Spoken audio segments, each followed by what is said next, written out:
right here in the heart. When you listen to a Dhamma talk, pay close attention to your heart, for that's where the Dhamma lies, in the heart. At first, before I had practiced meditation, I didn't believe that the Dhamma lay with the heart. How could that be? I thought. The Dhamma comes with making an effort in the heart. That sounds better than saying the Dhamma lies with the heart. The Dhamma lies with the heart. The Buddha, Dhamma, and Sangha lie in the heart. All Dhammas lie in the heart. I didn't believe this. All 84,000 sections of the Dhamma lie in the texts. That's how I felt at first. But as I kept listening to my teachers explain things, none of them ever deviated from this point. The Dhamma lies in the heart. The Dhamma lies with the heart. As I kept listening to this, my mind gradually settled down and grew still. At first, when I listened to a Dhamma talk, I'd focus my attention on the speaker instead of keeping it focused on myself. Don't focus your attention outside, they'd say. Keep conscious of what's going on inside yourself. The Dhamma being explained will come in and make contact with you on its own. I wouldn't listen to this. I kept focusing my attention on the speaker. In fact, I'd even want to watch his face as he talked.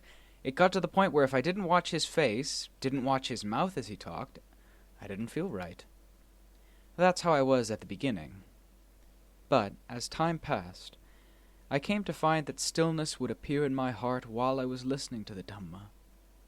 That's when I began to believe the Dhamma of concentration does lie right here in the heart. I began to have a witness, myself. So, from that point on, I wouldn't send my attention anywhere outside while listening to a Dhamma talk. I wouldn't even send it to the speaker, because I was absorbed in the stillness in my heart. My heart would grow still as I listened, cool, calm, and absorbed. This made me believe they're right. The Dhamma does lie with the heart. That's when I began to believe this, when the Dhamma of concentration, mental stillness, and calm appeared in my heart as I listened to the Dhamma. This made me want to keep on listening as a means of stilling and calming the heart. As time passed and I continued my meditation, the results of my practice always appeared in the heart. They didn't appear anywhere else. When the mind wasn't still, then whatever was disturbing it could be found in the heart. I'd know, today my heart doesn't feel right. It would be distracted and restless according to its moods. Why doesn't my heart feel right today? This made me interested from another angle. I'd try my best to calm the heart down. As soon as it got back into place with its meditation, it settled down and became still. This made the point very clear. Dhamma does lie in the heart. The world lies in the heart. The Dhamma lies in the heart. For this reason, when you listen to a Dhamma talk, you should keep your attention focused right inside yourself. There's no need to send it outside, to have anything to do with the person speaking, for instance. When you keep your awareness focused inside yourself this way, the Dhamma being explained will come in and make contact with your awareness. The heart is what is aware. When the current of sound dealing with the Dhamma comes in and makes continual contact with the heart won't have a chance to slip outside because the Dhamma is something calming and absorbing. This moment, that moment, it keeps you absorbed from moment to moment with the current of sound coming from the speaker. Step after step, it keeps making contact. The heart gradually becomes more and more quiet, more and more still. This way you already start seeing the rewards that come from listening. This is why, if you want to listen to the Dhamma in the right way for getting clear results, you have to keep your attention focused firmly inside yourself. There's no need to send it outside, and no need to engage in a lot of thinking while you're listening. Simply let the mind follow along with the current of Dhamma being explained, and the Dhamma will seep into your heart. When the mind doesn't get itself worked up with thoughts about various things, it becomes still. That's all there is to it.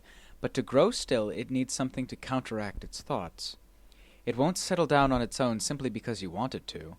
You have to use one Dhamma theme, or another, or the sound of Dhamma while a Dhamma talk is going on. Only then can it grow still. Where is the greatest turmoil in the world? There's no greater turmoil than the one in the heart. If we talk about things murky and turbid, there's nothing more murky and turbid than the heart. Nothing at all can compare with the heart in being troubled and pained. Even the heat of fire isn't nearly as hot as a heart aflame with mental defilements. Defilements do nothing but make us suffer, step after step. This is why we're taught to see their harm. We must be intent on keeping mindfulness established and investigate things from various angles. When mindfulness and awareness keep in touch with each other, then our practice of concentration and our investigation of things from the various angles of wisdom keep getting results, step by step. For example, the Buddha teaches us, birth is suffering, death is suffering. These are noble truths. Birth is suffering, but we're pleased by birth. When a child is born, we're happy. When a grandchild is born, when our friends and relatives have children, we're happy. We don't think of the pain and suffering the child goes through, surviving almost certain death in that narrow passage before being born.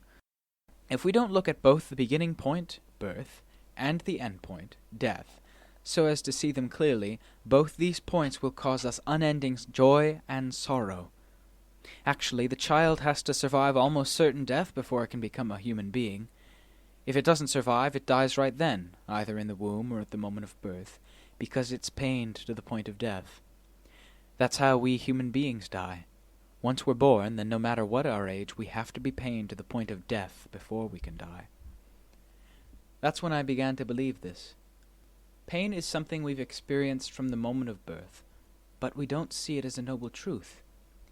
Actually, it's something we should see as harmful, dangerous, and threatening, so that we can find a way to transcend it through our own efforts, and especially through the efforts of our mindfulness and wisdom. When we enjoy the beginning but dislike the end, when we like birth but dislike death, we're contradicting the truth all the time. And where can we get any happiness with these contradictions in the heart? They have to make us suffer. There are no two ways about it. In order to put the beginning and end in line with each other, we must contemplate the entire course of events, to see that birth is suffering, aging is suffering, death is suffering. For these three are all bound up with pain and suffering. They're the path leading to suffering and discontent, not the path leading to nibbana. So we cannot progress along the right path until we have thoroughly understood them through skillful investigation. The Buddha teaches, there is no suffering for those without birth. When there's no birth, where will there be any suffering? When there are no seeds for birth, there are simply no seeds for suffering, so suffering does not exist in the heart. This is why enlightened ones have no feelings of discontent or pain in their hearts. They have no moods in their hearts at all. No happy, sad, or indifferent moods exist in the heart of an arahant. Arahants have all three kinds of feelings in their bodies. They feel physical pain just like we do, but their hearts have no moods. Physical feelings have no effect on their hearts. Their hearts aren't swayed by such influences the way ordinary hearts are. They know pleasure, pain, and neutral feeling in their bodies, but there are no corresponding moods in their hearts, because they have gone beyond all moods. Their hearts are pure, unadulterated Dhamma, which no defilement can infiltrate. Feelings of pleasure and pain are all impermanent, unsatisfactory, and not self, so they can't possibly get involved with the nature of a pure heart. If you want your heart to prosper and grow toward purity, strive to develop inner goodness. Don't let the qualities of generosity and moral virtue lapse. They are good qualities for nourishing your heart and connecting it up with good states of rebirth. If you have a good foundation of inner worth as your sustenance, then no matter where you're reborn, that goodness will stick close to you so that you can look forward to a good destination. As long as we have yet to gain release from suffering, we are taught to exert ourselves fully without being lazy or complacent. Polish the heart every day. When the heart is polished every day, it's bound to shine. And when the heart is shining, you're bound to see your reflection. Just as when water is clear, you can see clearly whatever plants or animals there are in the water. Once the heart is still, you'll be able to see whatever poisons or dangers it contains much more easily than when it's murky and turbulent with defiling preoccupations. That's why we're taught to purify the heart. In the teachings gathered in the Patimokkha exhortation, we're taught, never do any evil, develop skillfulness fully, cleanse the heart until it is pure. These are the Buddha's teachings. That is what all the Buddhas teach, without exception. Whatever is evil or debasing, they teach us not to do, telling us instead to do only things that are skillful through the power of our own wisdom. Developing skillfulness fully means developing wisdom fully. Cleansing the heart until it is pure is hard to do, but it lies within our capacity as human beings to do it. The Buddha went through hardships. His disciples went through hardships. All those who have reached purity have had to go through hardships, but these were hardships for the sake of gaining purity and release, which is what makes them worth going through. When the heart is overcome with dirt and defilement, it does not seem to have any value at all. Even we can see the fault in ourselves. We may decide that we'd rather put an end to it all. We're so disgusted and fed up with life that we're ashamed to show our face to the world, and all of this happens when the heart is very murky and dark, to the point where it becomes a smoldering fire. Life doesn't seem worth living when the heart is overwhelmed by things that are so hopelessly dark. The heart seems worthless, which is why we think it would be better to die. But where will we get anything better after we die? Even in the present, nothing is good. The world has had people dying a long time now. If things got better with death, why isn't the world any better than it is? There's no good in us, that's why we want to die. Once the heart is good, however, it has no problem with life or death because it's filled with goodness. A heart overcome by worthless things seems thoroughly worthless.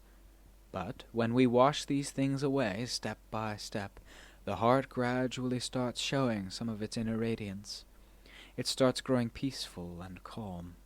The entire heart becomes radiant, happy, relaxed. Whatever we do, sitting, standing, walking, lying down, or whatever work we do, we're happy with the pleasure that has appeared in the heart. When the heart is peaceful and calm, then wherever we are, we're content. The important point lies with the heart. If the heart lacks goodness, then nothing is good, no matter where we are. We keep fooling ourselves. Over here might be good, over there might be good. This lifetime is no good, the next lifetime will be better. Living is no good, dying would be better. We keep fooling ourselves. The troubled part of the mind, that's what fools us. The part that's stirred up by various issues, that's what fools us. This will be good, that will be good, but it's not good at all. No matter where we go, we end up the same as where we started, because the essential part is no good. We must straighten that out and make it good through our own efforts. Begin by practicing concentration so that the heart can be still. You must constrain the heart when you are practicing for concentration. The time when you're constraining the heart and training it to meditate is not the time to let it go wandering as it likes. We call this making an effort, being persistent, making a persistent effort to straighten out the heart and uproot its enemies until the heart can grow still. The heart grows still because our efforts force it to, not because we let it go wandering as it likes. This is when we see the rewards of our efforts, because the heart has been brought to stillness and remains there through those efforts. When the goodness of the heart increases as the result of our effort, the value of effort becomes more and more apparent. When the time comes to investigate in terms of wisdom, focus on seeing things clearly. Contemplate everything in the world so as to see it in line with the truth. The world may be infinitely wide, but when the heart is obscured by defilements, you're caught in a very narrow and confining state of mind. When the heart feels confined, it weighs heavily on itself, so you experience no comfort at all. You must open it up right where it's confining and give it space to blossom and be bright. It'll then feel free, calm, and at ease.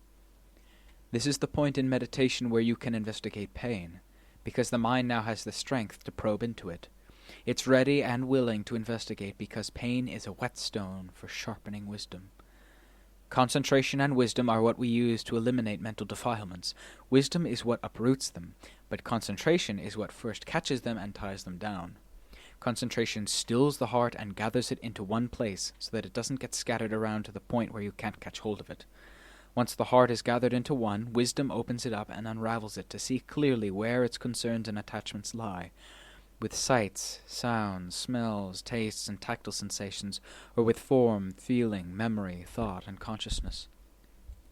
Wisdom takes these things apart to see them in thorough detail, in line with the truth as it actually is.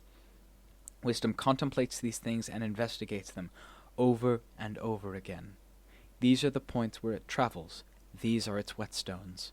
The more it investigates them, the more it branches out, step by step, understanding things for what they are and letting them go.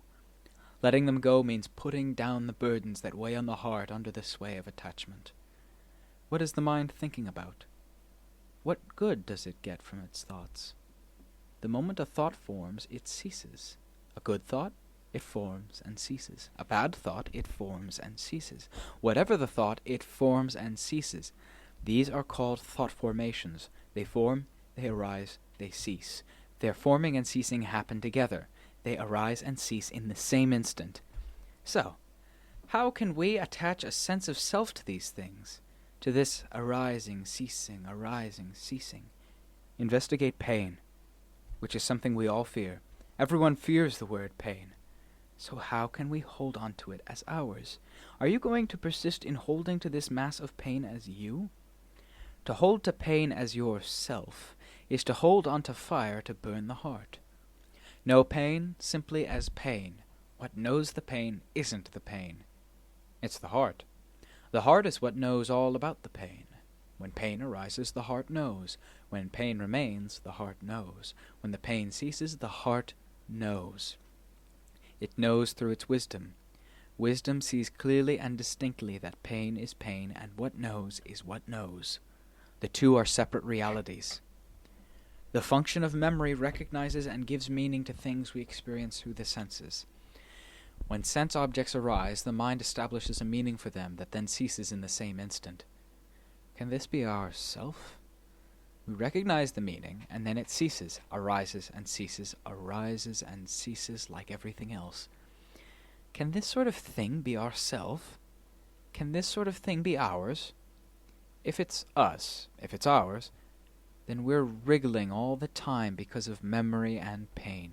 Memory arises and ceases. Pain arises and ceases, giving us trouble and turmoil without let-up, without stop.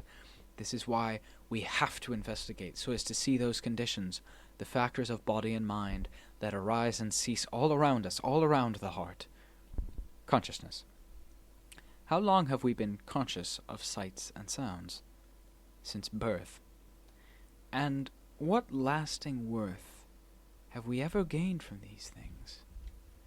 As soon as we're conscious of anything by way of the eye, ear, nose, tongue, or body, blip, it ceases in the same instant, the very same instant. So what lasting worth can you get from it? Nothing at all. Can sights be ourself? Can sounds? Can smells, tastes, tactile sensations be ourself? Consciousness, acknowledging whatever makes contact. Can this be ourself?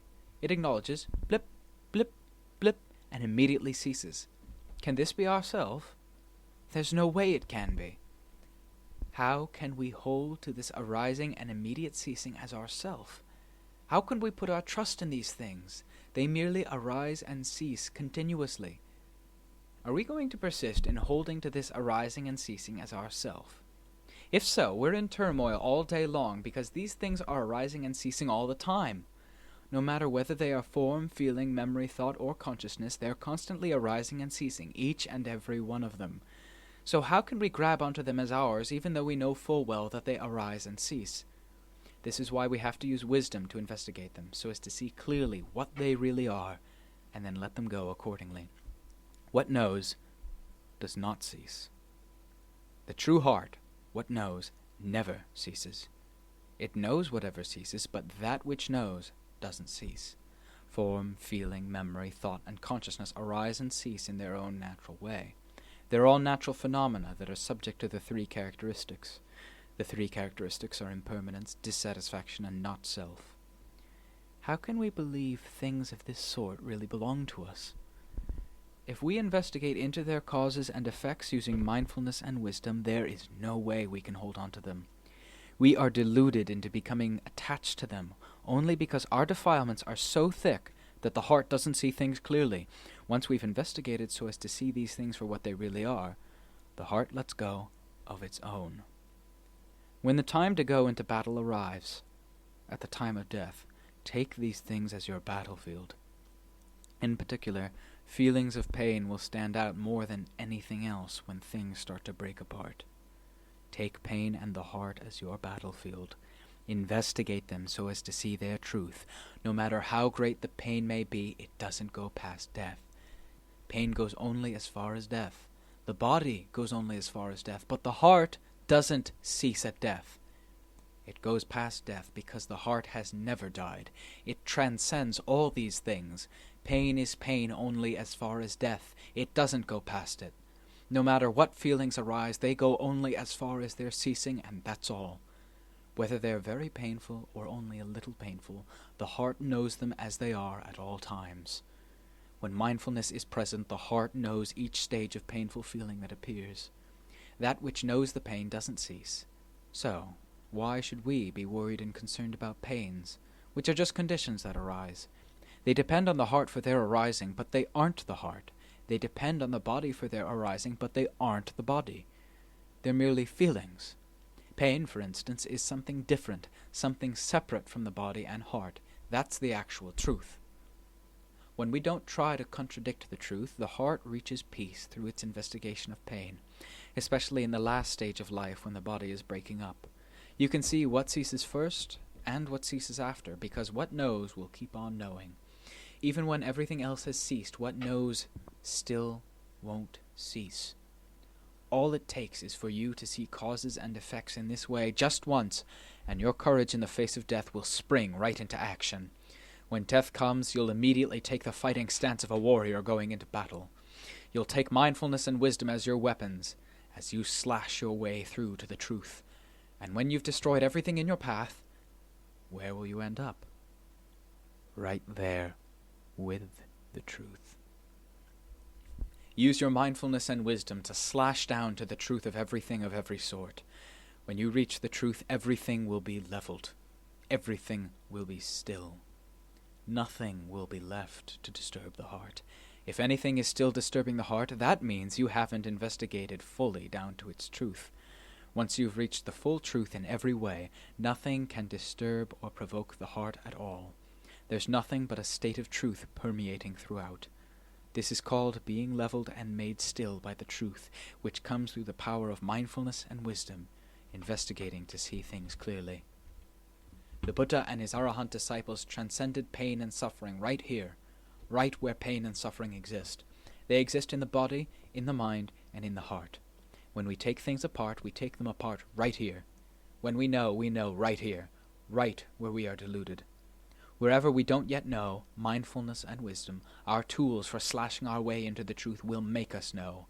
There's nothing to equal mindfulness and wisdom in breaking through to the end point of all phenomena, in washing away all defilements and absolutely eliminating them from the heart. They are thus the most up-to-date tools for dealing with mental defilements of every sort. So, put mindfulness and wisdom to use when you need them, and especially when you're about to die. There's no one else who can help you then. Even if your entire family is thronged all around you, none of them can really help. Everything depends on you. As the Buddha says, the self is its own mainstay. Realize this in full measure. What can you do to be your own mainstay and not your own adversary? If you bring up only weakness, confusion, and lack of wisdom, you'll be your own worst enemy. If you use mindfulness, wisdom, conviction, persistence, and courage in line with the principles taught by the Buddha, investigating down to the causes and effects and the facts of all the conditions of nature, that's when you're truly your own mainstay. So find yourself a mainstay. Where can you find it? I go to the Buddha for refuge. This reverberates throughout the heart and nowhere else. I go to the Dhamma for refuge, reverberates throughout the heart. I go to the Sangha for refuge, reverberates through one and the same heart. The heart is their vessel. The Buddha, Dhamma, and Sangha are all gathered into this one heart, because the heart is the most appropriate vessel for all Dhammas. Get so that you see this, and especially so that you see that the whole heart is Dhamma in full. So cleanse your heart. If you can make it gain release at that point, so much the better. You won't have to ask the whereabouts of the Buddha, Dhamma, and Sangha, for you'll have no more doubts. You'll simply look at the knowingness showing its absolute fullness inside you, and knowing that they are all the same. The Buddha, Dhamma, and Sangha are all one Dhamma, one single, solid Dhamma. At the beginning of our practice, the heart had no worth, since it was filled with nothing but the excrement of greed, hatred, and delusion. By totally washing away that excrement using the principles of the Dhamma, the heart itself becomes pure Dhamma. Once that happens, it's infinitely at ease. Wherever you go, you're at ease. Nibbana is the ultimate void. Whatever is annihilated in that void, this you'll know. Whatever remains there, this also you'll know. Who can know this better than one without defilements? The Buddha, in saying that Nibbana is the ultimate void, was speaking from his absolute freedom from defilement. He said this from having seen Nibbana, but we haven't seen it yet. No matter how much we repeat his words, we just stay where we are. Investigate so that you truly see it. The saying Nibbana is the ultimate void will no longer be a problem, because what is annihilated and what's not will be fully clear to the heart. Nibbana is the ultimate happiness. Listen! The ultimate happiness here isn't a feeling of pleasure or happiness. Instead, it's the happiness that comes with the absolute purity of the heart, with no arising or ceasing like our feelings of pleasure and pain. This has nothing to do with the three characteristics of existence. The ultimate happiness as a constant feature of the pure heart has absolutely nothing to do with the three characteristics, nothing at all to do with impermanence, dissatisfaction, and not self. It doesn't change. It always stays just as it is. The Buddha says Nibbana is constant. What's constant? The pure heart and nothing else. That's what's constant. Get so that you see it. Get so that you know.